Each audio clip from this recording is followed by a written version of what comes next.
Hey everyone, welcome back to another episode of the Creative Saints podcast. I'm Victoria. And I'm Josh. And we are on episode 3 already. Episode 3. It's flown by. Very quick. And kind of gone slow at the same time because I feel like there's so much more we want to dig into. There's been a lot of planning. Yeah. And that's been fun. But we should pause real quick and say thank you to everybody who has listened and everybody who has messaged and DM'd and all the fun stuff. We really are honored to do this and honored that you would take your time to listen to us talk and hear what we're attempting to build. I love it. Let's build it. Let's build it. So today we wanted to dig into a conversation we thought could be kind of fun about creativity, a gift or a skill. Dun dun dun.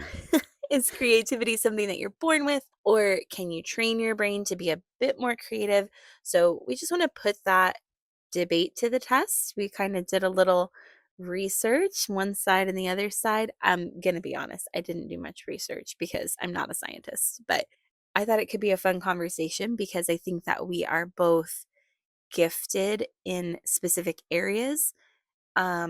But then where I lack, I need to hone that in a little bit more. So am I capable of being as creative as you are, or vice versa? But it's talent and working at that to nurture it into something better, no matter where the talent level starts.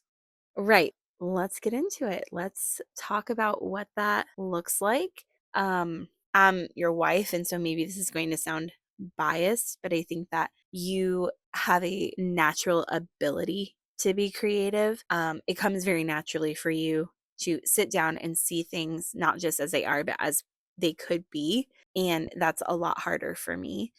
It's something I've had to work harder at to be able to be a visionary in certain areas, or to, just kind of feel like I'm up to snuff with you in a way that makes us able to work together. So I did want to ask, Ask away. when do you think you realized it was something, creativity, as it's such a broad term, but when do you think you realized you had some sort of creative skill? I think it really goes back to when I was 7 or 8 and I would be sitting in school, bored out of my mind with math or reading or social studies.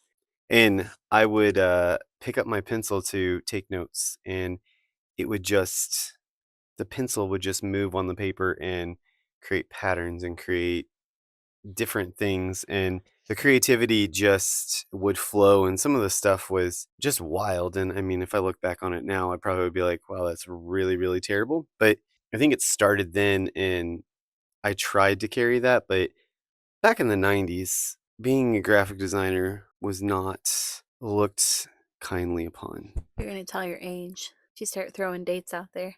I've made references before. I think it's out there. So while you were drawing geometric shapes at 7 or 8, I was just doodling that little 90s S that everyone was drawing with the 6 lines. Yeah. And the We were drawing all the characters from Doug. oh my Doug gosh. Funny. Anyways, you were singing, so maybe this creativity debate is visual versus audio. Yeah, I think that there are a lot of things that come naturally to me, but they're definitely not the same things that come naturally to you. And it's taken me a lot longer to come to a place where I could even call myself a creative, because for me growing up, I was singing a lot in church, and that was kind of the path that I saw for myself. And I just wanted to be a mom and a wife, and I wanted, I bake a lot and all of those types of things. It took me a lot longer to feel creative in Yeah. those areas. And even I would say into my late 20s, because my brain works a lot more administratively. So checklists and Yeah. not numbers necessarily, but just clean processes and getting things accomplished in a really strategic way. Those things I'm very passionate about, and they come very naturally to me. So it wasn't until much later for me that I saw any creativity in that. And it Right. was probably when I started like planning events and things like Yeah. that in my 20s. I had a really amazing leader in my life that was incredibly creative and so really made me think like made my brain think in those ways Mhm. like to see things differently. So yeah, it just didn't come as early for me, I guess. Yeah.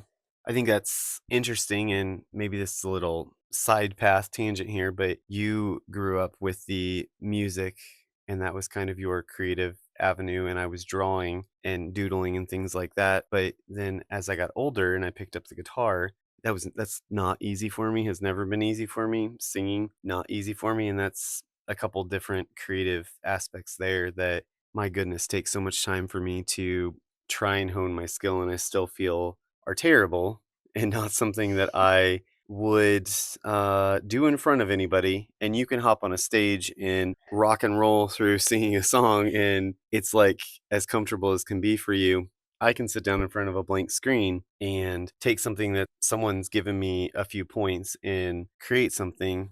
There's just different areas that we're all gifted in and different areas that we choose to hone in those skills. Yeah, and I think that as it relates to us working together, because most of the projects that we have are somewhat together, I would say most of them are together, Yeah, and then there are a few that aren't. I think even now, because our brains work so differently, we will both hear a client say the same thing and visualize it completely different. right. I can humbly say that most of the time you are correct because you see not just whether it's a brand or a color palette or whatever that is, you don't just see that, but you actually see like the market research behind it and you see what it's going to be like. You're really good at like projecting what things can be in the next 3 to 5 years and how what you're creating is going to play out in that sphere. And I'm just like, "Oh, yeah, these colors are trending right now. Let's just use that. Let me get my Pinterest board out."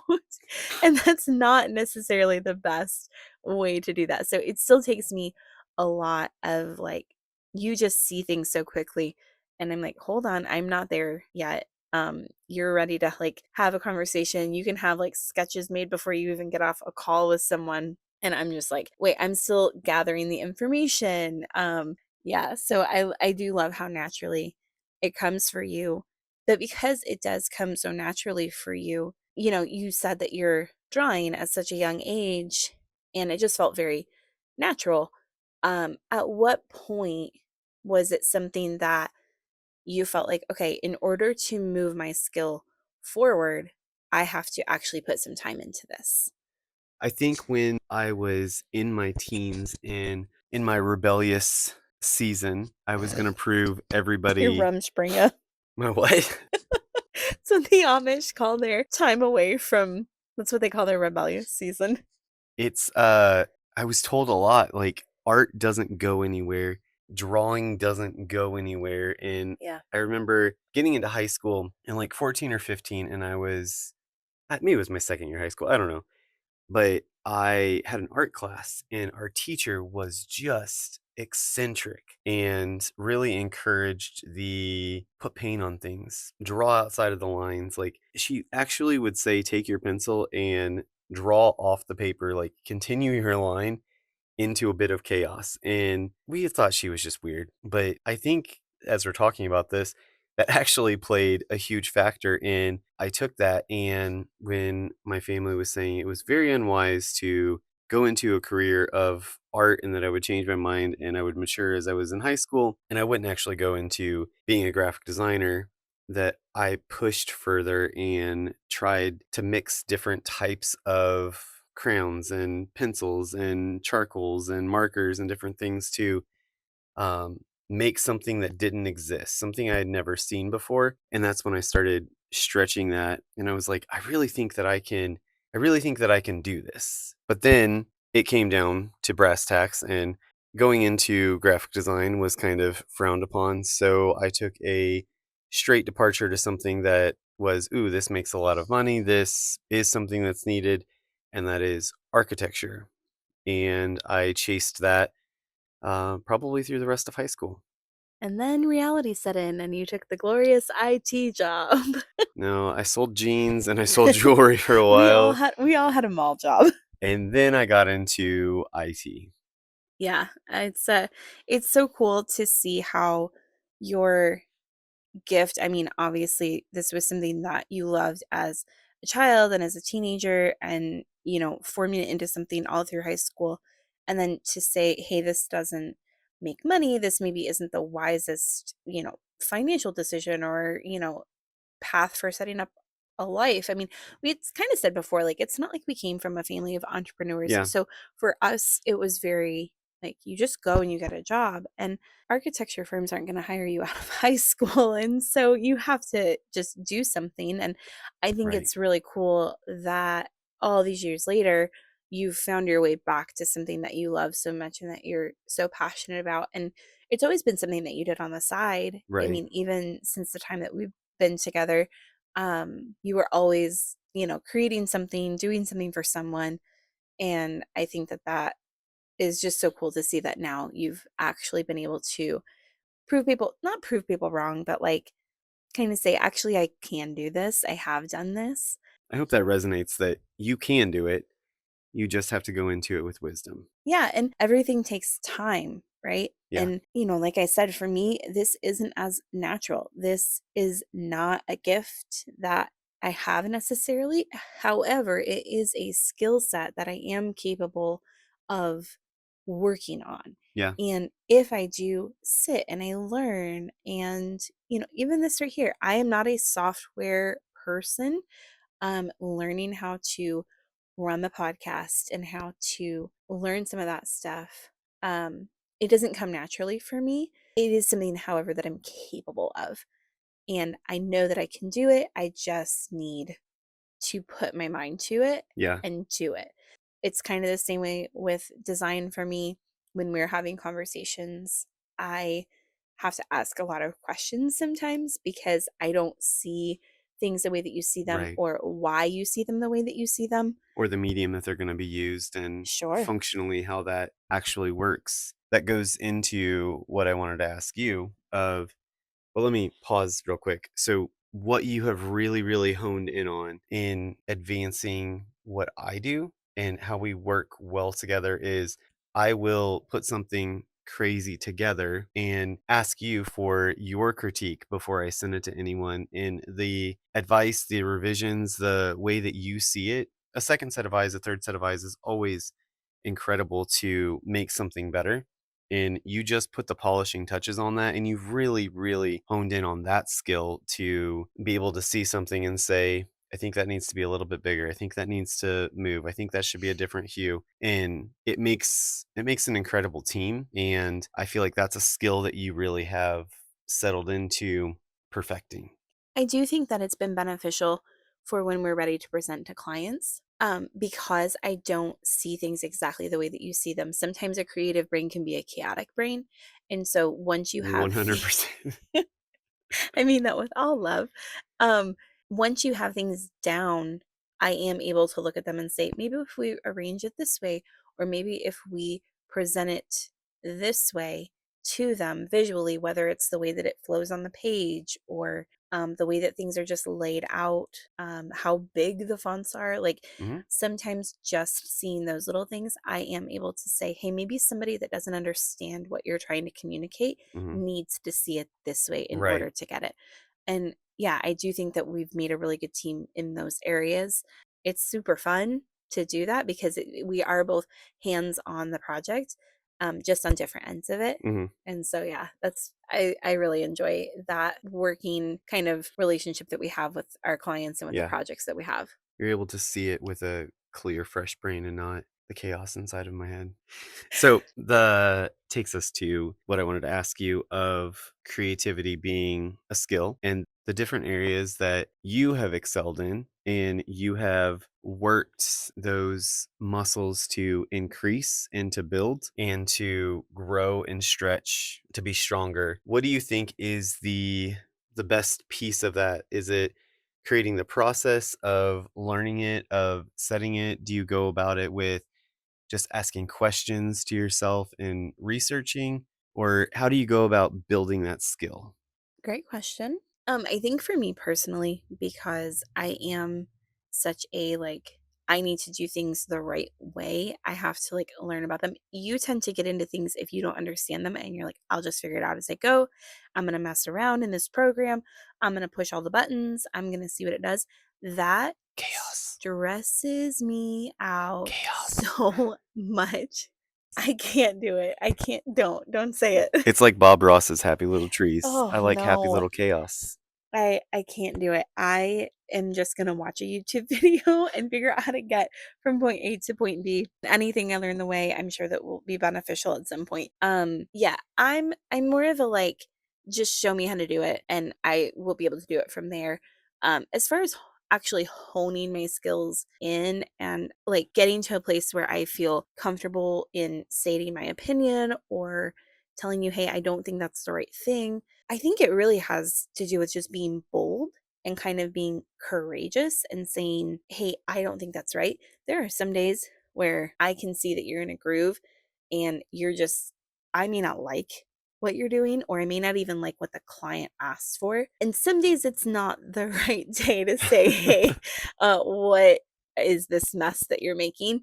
But I do think that I've gotten a lot more bold in saying, hey, I don't like those colors together. I don't see how for this product this is going to work moving forward. So for me, it's been kind of a boldness of trusting myself, and the worst that you're going to tell me is no, I guess, or the worst the client can say is no, and we can like start over.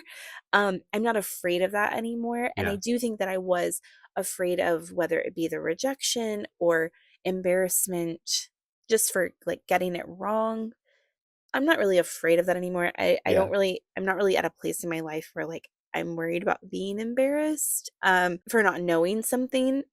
I would rather just be bold and learn than to not say anything and be stuck in what I think is the right thing. I Yeah. don't know if I answered your question really, but I think you did. And to piggyback on that a little bit, sometimes what we design is what the client asks for, and you have to put it together in a bold way that isn't exactly what they ask for, but you're giving them what they need, not what they ask for. And I feel like you have really stepped into that, and to be able to say, this isn't what I would pick, but I think this is the right thing for the client. And you put those finishing touches on projects a lot where I've created the chaos and put it on there in a beautiful, simple way, but something just isn't quite right. That's not going to catch the right target audience. yeah. Yeah, I mean, I think at the end of the day, it really, we kind of talked about doing this conversation in like debate form and having some fun with like the nature versus nurture of it all. But I think it's both and. I don't think that it's either or. Hmm. I think that if you're doing what you're passionate about, you can be passionate about something and not know how to do it. And Right. so, how passionate are you? Is this something that you want to learn and grow in and perfect? You know, it can be a gift and a skill. You have gifts and skills. Right. It's just humans are so complex and so capable of so many things. And as far as creativity is concerned, it is such a broad sphere of being creative and what that means. In so many different ways. There was in the little bit of closure here, in the little bit of research we did, there was something that really stood out to me of neuroplasticity and how the brain actually stretches in different areas when you are learning skills that you work with. It stretches more than learning like just common tasks like picking up a pencil, or your brain works in a different way, and it stretches and expands more in a more memorable way. You mean when you're doing things that you aren't comfortable doing? When you're doing things that you have a passion about, when there's like Oh, a your brain can stretch more learning, and I'm probably butchering this, but learning things you're passionate about. learning things that Yeah. you have a passion for and you're excited to learn more about, your brain can stretch even bigger. And if there are any neuroscientists out there listening, let's talk. I don't even know that I would have the right questions to ask someone in that I space. think they would just say, "You're doing a silly podcast and I'm studying brains." Yeah, I think for us, it's been something that we're so passionate about because we have made it our profession, right? Yeah. So there have been things that maybe we wouldn't have taken the time to learn how to do if it actually wasn't our business. Um, there was a long time where I said, I am not interested in making websites. And now it's one of my absolute favorite Yeah. things to do. You crush it. I never in a million years would have thought that that's something that I could do. And so just sitting there and like saying, okay, the client needs this, I have to learn how to do it and doing it. Yeah. And I'm by no means some web developer, but it is something that I love to do now because I do understand the presentation to the client Mhm. and I understand user flow and I understand how people want to see Yeah. things to have something sold to them. And so I am passionate about the way that things present, even if I'm not passionate about building websites Right. necessarily. I see the end goal. Yeah. And so again, that's my brain going into process mode, Mhm. not necessarily like creation mode. Yeah. If you can send me all the graphics and all of the assets and all of the content, I am more than happy to put it in a pretty little picture. So again, that's a space where we do work really well together and I'm able to be creative in a different way Yeah. that makes more sense for me. Right. They're little seeds of creativity or creative avenues that if you have a little bit of curiosity towards or you want to solve a problem, you can nurture those skills. You can learn those skills, practice them, tweak them, continue to grow in them, and you can become a creative. Even if you feel like you were born to be an accountant, you can become a creative if you have that drive, and you don't have to do it professionally. There are things that people would never go into their creative love as a full-time. I rely on this to support my family. I don't even know if I would advise people to do that necessarily because if it's something that, if you're not necessarily able to support yourself Yeah. doing the thing that you love, you can quickly end up hating the thing that you love. And so I love the idea of creativity as a Right. hobby rather than a profession. Right. It just happens to be what we do. And if you listen to the last podcast, you know that that was born out of Necessity. necessity, not necessarily us like, "Oh, this is exactly the thing that we wanna jump into." But yeah, I think that, just us working together, I do think that it has shown me how creativity can be both a gift and a skill, Yeah. and I think that there are a lot of people that may find themselves in, like, the corporate world or just doing something very that seems very the antithesis of creativity or Mhm. being creative, and they can look at people and say, I don't understand that, or I don't know how you can, work that way or think that way or how you see things that way. But I think that there is something creative in all of us, Yeah. and just because you're not creating art does not mean that you're not creative. And so I definitely think it is a gift, it is a skill. It can be both and. It doesn't have to be either or. And yeah, just because it's not your full-time job doesn't mean it's not in you. Yeah. And if you don't consider yourself a creative, can you become a creative? Are you asking I am me? asking you. I'm the wrong person to ask. But I think that the answer is yes. I think, we're mostly maybe marketing this to people that do this, maybe not full time, but In for some in capacity some to bring in capacity. Yeah. some financial gain. Yeah.